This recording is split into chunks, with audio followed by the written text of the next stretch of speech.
Ladies and gentlemen, drivers, gig workers, and everyone in between, welcome to This Week in Rideshare podcast. I'm your host, Jared Hoffa. It is Thursday, August 8th, and this week, educating gig workers, Uber goes AV, and Lyft opens a can of whoop ass. Their words, not mine. Legal Rideshare breaks it down.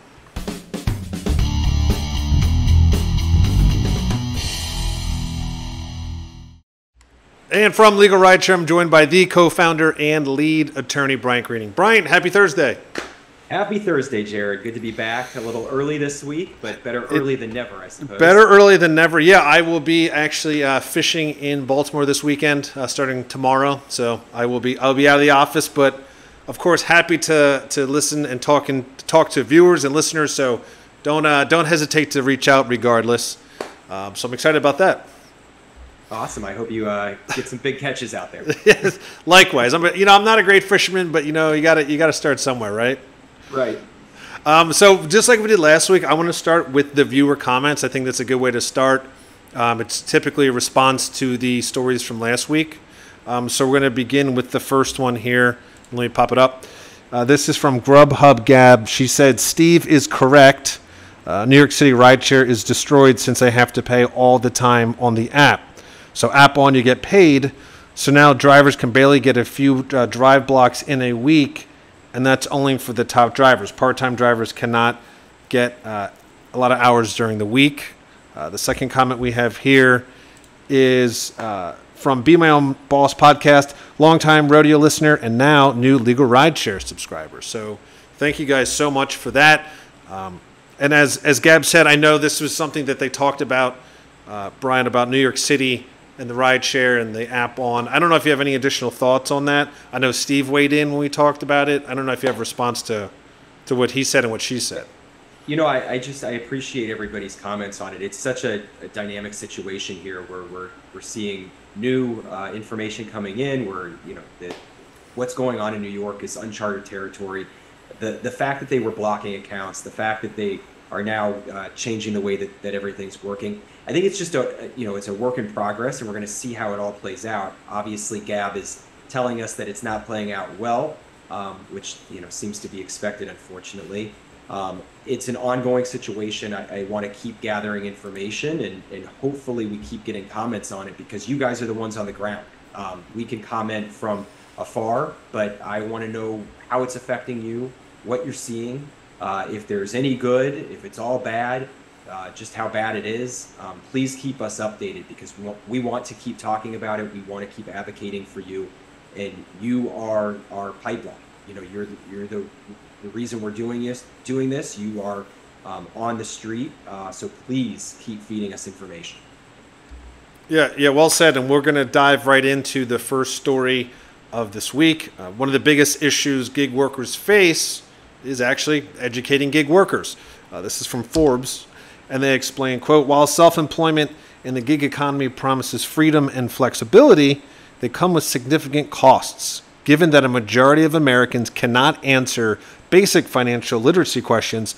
That leaves about 5 million Americans left to navigate the landscape of self-employment in the dark. That also goes in to say that it's easy to forget that gig workers routinely are forced to work with broken limbs and severe illness in order to put food on the table. A recent study found that 1 in 5 gig workers lives in a household where someone avoided a doctor or hospital visit because of the cost, while the Economic Policy Institute found that nearly 1 in 5 workers went hungry in the last month. 30% of gig workers use SNAP to pay for groceries, and nearly a third cannot pay all their monthly utility bills. Brian, this is something that we know very well. We talk to these drivers, gig workers constantly, so it's not news to us, but certainly tragic. And you, obviously, I'd love to hear your thoughts on this. Yeah, so this article really hits on a couple of different topics. One is the financial literacy or lack thereof by a lot of gig workers, and the other is just the dire straits that gig workers find themselves in. And I want to hit on both of those points. First, when we talk about economic and financial literacy, it's really problematic that so many people find themselves in this new area of work. They leave traditional jobs where things like taxes are kind of taken care of. They pulled out of the paycheck. Things like health insurance often are part of the job. And they leave for flexibility. They leave for being their own boss and having an opportunity to really handle your own business, for lack of a better word. The problem with that is the gig companies provide no information, provide no resources for people to make um, honest assessments of their situations, to understand what goes into being your own boss and having your own business, because ultimately that's what this is. And people are finding themselves in really bad situations as a result thereof. So just for example, if you're working an entirely gig work job, you're a 1099 worker, you have responsibility for paying your own taxes at the end of the year. And if you're not setting aside money to do that, you might find yourself with a large tax bill and not know how to handle it. The other component of that is having to pay for things like healthcare, not having employer-sponsored health programs. So I would really love to see the gig companies take more responsibility for educating workers, providing resources for workers so they know exactly what they're getting into before they get into the work. This can be a great line of work for a lot of people depending on various circumstances, but they need to know the ins and outs of self-employment, of taking care of your finances, of taking care of yourself, making sure that you have all your ducks in a row. Really, there could be a whole new sector of financial planning based on this. There should be people who are specialized in gig work and gig planning. But right now, we're seeing a lot of people fall through the cracks because there's just not enough information out there. The second component of it is when things do go wrong, gig workers are left with very few resources and outcomes. So you mentioned that there's a lot of people who are still seeking and requiring government assistance for food, working when they're injured or sick. And it's one of those hazards of the job where you're kind of always required to be available, because if you're not working, you're not earning. And another aspect of the financial literacy would be, maybe have an occupational hazard policy or a rainy day fund, or there's various ways that you can combat that. But unfortunately, a lot of gig workers haven't tapped into those resources, or don't have or aren't making enough to do those things, and they're finding themselves in very, very tough situations when things go wrong. Yeah, I mean, this is something that you have been an advocate of for a long time, being a resource for drivers, because as you discovered early on, and then we sort of all really became aware of, just like you said, there's a lack of understanding what's really involved as a gig worker. Like you said, holding money for taxes, when you are and when you're not covered on your insurance. It's something that we deal with constantly. We'll have drivers call us and say, look, I got into an accident. And then we ask them some of the basic questions, and they didn't know any of that stuff was needed, like collision coverage. They didn't realize that if you you delay going to a doctor, it's going to affect if you can file a suit. And so I agree. This almost needs its own new area of expertise, because this isn't a small amount of people. Every single year we do these studies and we read about these studies. Rideshare gig work is growing. It's just getting bigger every year, and they really need support. They need kind of an area that can say, okay, this is what you have to deal with. It's really crucial. And I know that, again, Brian, you've been an advocate of it. You go around all of Illinois and sometimes across the country to talk about this stuff with drivers, whether it's by Zoom or in person. And I think it's really needed. Yeah, and there's resources out there. Like, we work often with the Independent Drivers Guild of Illinois. I know that they help drivers understand these facts. They are a resource for them. We try to be a resource. But ultimately, I would like the companies to step up and provide more information. And when you're starting your own company, when you're working for yourself, you've got to be proactive as well. So that there's information out there if you look for it, if you do the Google searches, if you read the books. It's a lot to ask of somebody who is just trying to make a buck, but ultimately you've got to take steps to protect yourself. And I wish the resources were more readily available. I wish they were pushed forward by Uber, Lyft, and the other companies. But I urge everyone to educate yourself, because ultimately, if things go wrong, it's going to go wrong for you, so that there has to be some responsibility that you take to ensure that you're doing everything that you can to protect yourself if and when things go awry. Yeah, absolutely, and well said. We're going to head off into the second story of the day. Uber drives into AV as Tesla is hot on its tail. This is from TechCrunch, and they reported, quote, Uber said in its second quarter results statement that the number of trips performed by an autonomous vehicles rose 6x from the year earlier. Up from that, the company didn't say. And the first thing Uber highlighted in its presentation deck was AVs in a section titled Autonomous Vehicle Spotlight. It detailed how the ride, hail, and delivery giant has the right utilization, consumer experience, and go-to-market expertise to drive the greatest value for AV partners. Recently, Tesla CEO Elon Musk has repeatedly described Tesla's future robotaxi network as having a similar business model to Uber and Airbnb, where Tesla owners could add their properly equipped vehicles to the car maker's own ride-sharing app. So, Brian, every week I feel like we're talking about this. Every week it seems to be progressing. And I'll say, if it's getting this close, and I don't know, all I can say is, I'm old enough to remember when Uber said they weren't interested in AV, and it's certainly changed. They clearly are saying we need to get in this. That it's coming, and we spent a lot of time talking about AV safety and how the technology is probably not ready to be out on the streets. I think what this article is really highlighting is that it's coming, and it's basically here. So whether it's ready or not, be on the lookout for autonomous vehicles on your street sometime soon. They have been expanding throughout California and in various other cities around the country. I'm hearing anecdotally that people are actually preferring to take the autonomous vehicle, that they like the experience of not having a driver in the car. They feel like it's more private. They feel like they can be on the phone or FaceTiming somebody and have a more intimate experience rather than having the stranger driver, for lack of a better term, as part of the ride. I don't think that we're at a point where drivers are going to be excluded from rideshare. I certainly hope not. I know that a lot of people have changed their lives to be a part of this economy, but day by day, week by week, year by year, we are getting closer to AVs taking over rideshare. I don't know if it will ever be fully autonomous vehicles, but it seems like it's right on our doorstep, and it's an interesting story to watch, because maybe a year ago, it didn't seem like we were anywhere close to this. It seemed like they were still in testing phases, and now they have been deployed.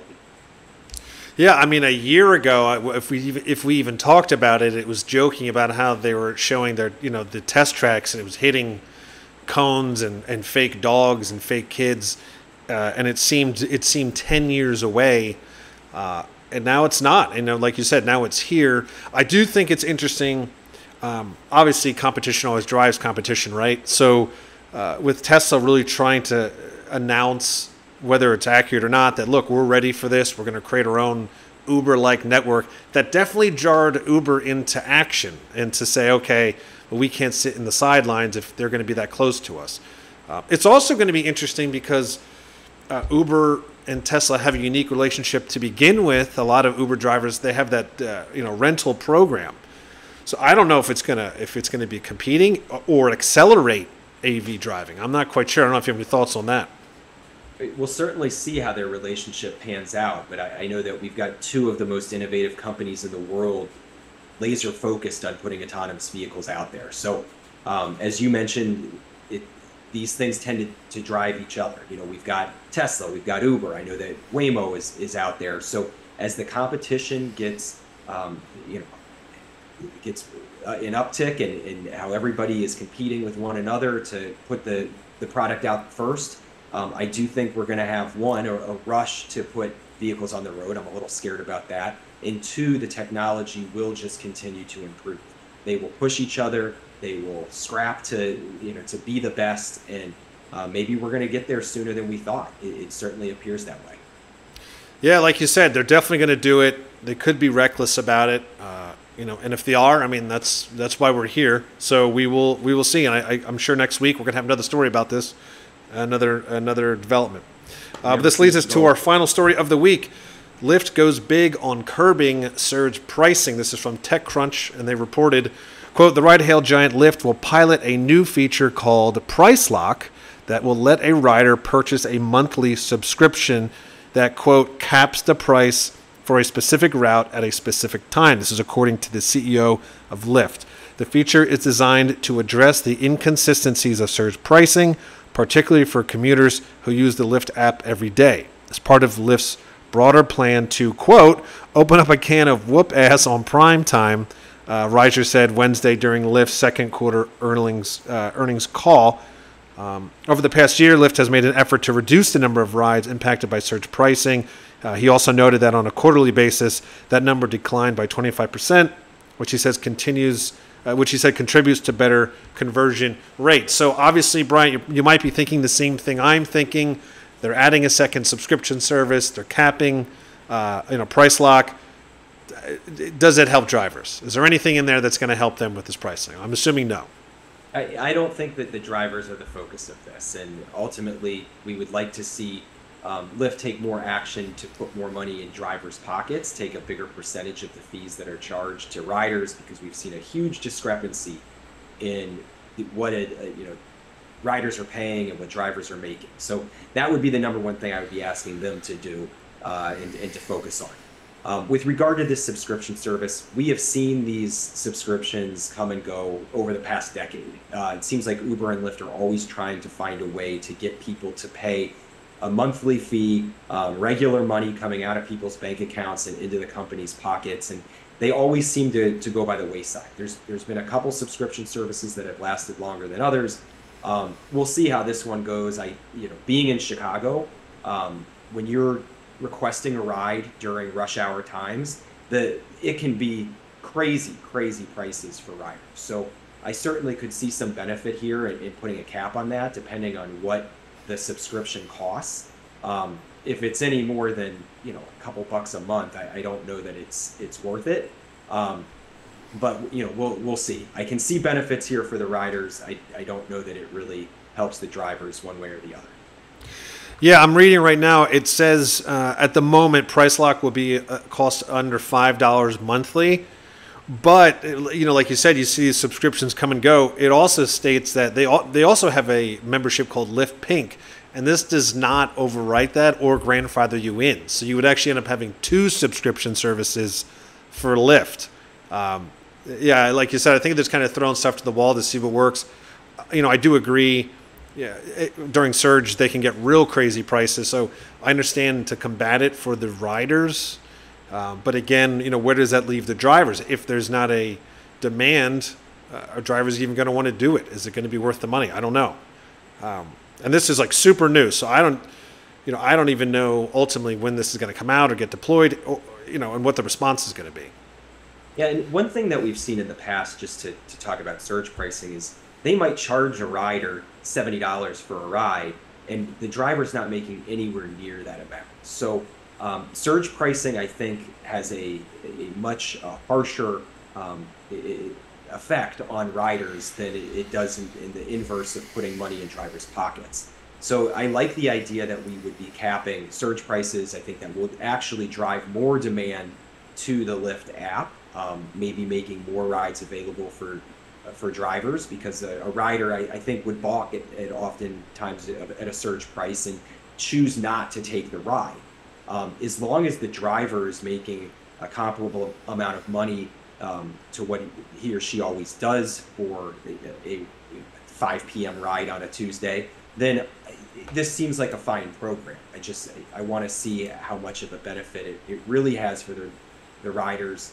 I want to see an analysis of, is the monthly fee of $4.99 or whatever it is actually worth it? Is it saving the rider money?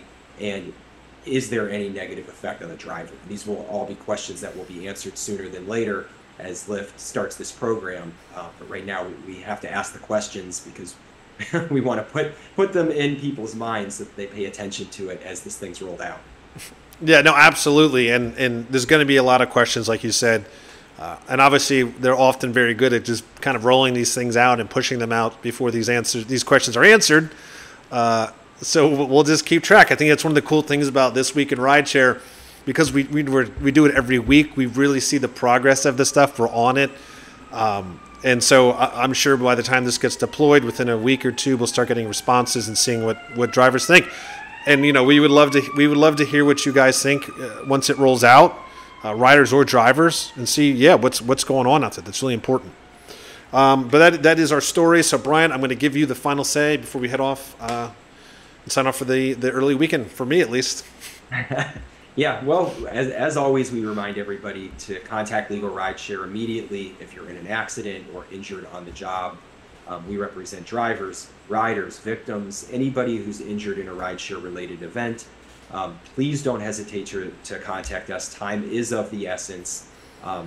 Claims do not get better over time. We want to set you up with a solid foundation and make sure that you get compensated for everything you're entitled to, whether it's medical bills, lost wages, pain and suffering, you name it. Please contact us. LegalRideshare.com is the best way to find all of our contact information. And consultations are always free, so there's simply no reason to hesitate to reach out. Awesome. Thank you, Bryant. And as I like to say, that is the end of This Week in Rideshare. See you next week.